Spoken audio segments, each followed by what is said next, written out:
pagi semua, kembali lagi di Dongeng Bunda Damai. Kali ini Bunda akan menceritakan mengenai sebuah dongeng yang berasal dari negara Cina yang berjudul Anak yang Berhasil Mengelabui Monster. Jangan takut dulu ya dik, simak dulu dongeng Bunda.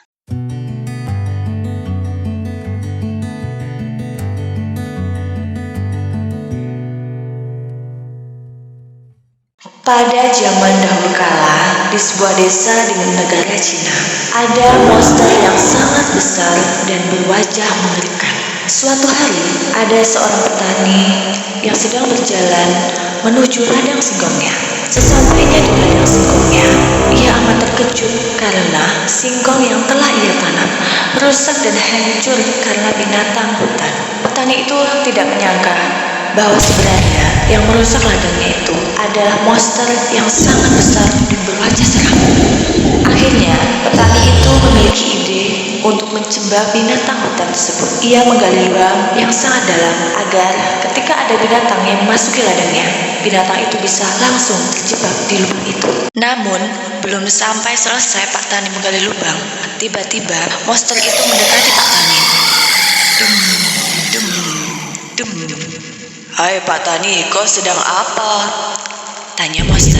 Dengan ketakutan Pak Tani pun menjawab, aku sedang menggali lubang untuk menangkap binatang hutan yang telah merusak tanaman singkongku, kata Pak Tani. Hahaha, bolehkah aku membantumu Pak Tani? Tanya monster. Kenapa kau membantuku? Apa tujuanmu membantuku? Kata Pak Tani. Monster itu pun menjawab, hahaha, kenapa kau curiga sekali kepadaku Pak Tani?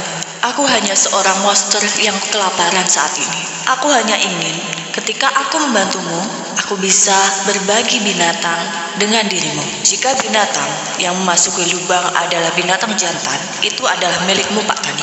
Jika itu adalah binatang betina, maka itu adalah santapanku. Pak Tani pun terkejut mendengar jawaban monster. Ketika dipikir-pikir, binatang yang mencari makan kan binatang jantan, bukan betina. Benar sekali. Aku juga butuh persediaan daging. Baiklah, aku akan menyanggupinya, batin Pak Tani. Baiklah kalau begitu, aku setuju dengan tawaranmu monster, kata Pak Tani. Akhirnya, monster pun membantu Pak Tani menggali lubang untuk menangkap binatang hutan tersebut. Setelah beberapa hari, ternyata benar dugaan Pak Tani bahwa binatang jantan yang akan mencari makan, sehingga hanya binatang jantan saja yang terjebak di dalam lubang tersebut. Tapi berbeda dengan monster. Monster sangat marah sekali. Kurang ajar Pak Tani, dia cantik sekali. Aku tidak bisa mendapatkan makananku. Hanya dia yang mendapatkan makanan, kata monster. Akhirnya, suatu ketika, istri Pak Tani mengeluh kepada Pak Tani. Pak, persediaan singkong kita telah habis. Hanya daging saja. Kita juga butuh singkong untuk makan sehari-hari, Pak. Kamu jaga dulu anak-anak kita. Aku akan pergi ke ladang untuk memetik singkong, kata istri Pak Tani.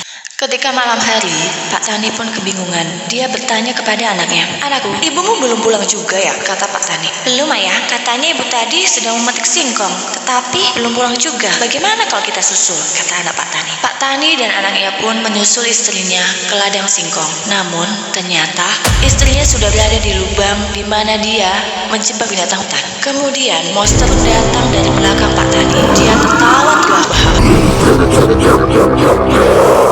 Lihatlah Pak Tani, akhirnya aku mendapatkan makananku. Seekor binatang betina, kata monster. Pak Tani pun terkejut. Bagaimana bisa? Itu binatang betina. Itu adalah istri Pak Tani. Tidak, kau tidak bisa memakan istriku. Dia istriku, bukan binatang betina, kata Pak Tani. Kemudian, anaknya memiliki ide yang sangat cemerlang. Ayah, biarkanlah dia memakan haknya, kata anak Tani. Kau sangat bijak sekali, anak kecil, kata monster. Namun, Pak Tani merasa heran kenapa anaknya mau mengorbankan ibunya untuk disantap oleh monster itu. Tenang ayahku, aku punya ide, bisik anak Pak Tani. Kemudian, anak Pak Tani pun mengatakan dengan lantang, tapi kau harus mengambil dulu makananmu ke dalam lubang. Seketika itu, ketika monster itu menuruti perkataan anak Pak Tani dengan masuk dalam lubang, anak Pak Tani sudah menyiapkan tali yang ia bawa dari rumah. Dia melempar tali itu pada ibunya. Ibunya pun kemudian ditarik ke atas dan keluar dari lubang. Akhirnya, monster itu berada di dalam lubang sendirian. Lihat ayah, kita telah menangkap binatang jantan. Itu milik kita, kata anak petani. Monster itu pun sangat marah ketika mengetahui bahwa Pak Tani berhasil mengelabuhinya. Akhirnya, monster itu minta untuk dibebaskan. Namun, Pak Tani memegang syarat. Kalau kau ingin bebaskan, kau harus memenuhi persyaratanku. Kau harus berjanji untuk tidak mengganggu warga kami dan merusak ladang singkong kami, atau merusak ladang milik orang lain, kata Pak Tani. Apa? Lalu aku harus makan apa, Pak Tani? Kata monster itu.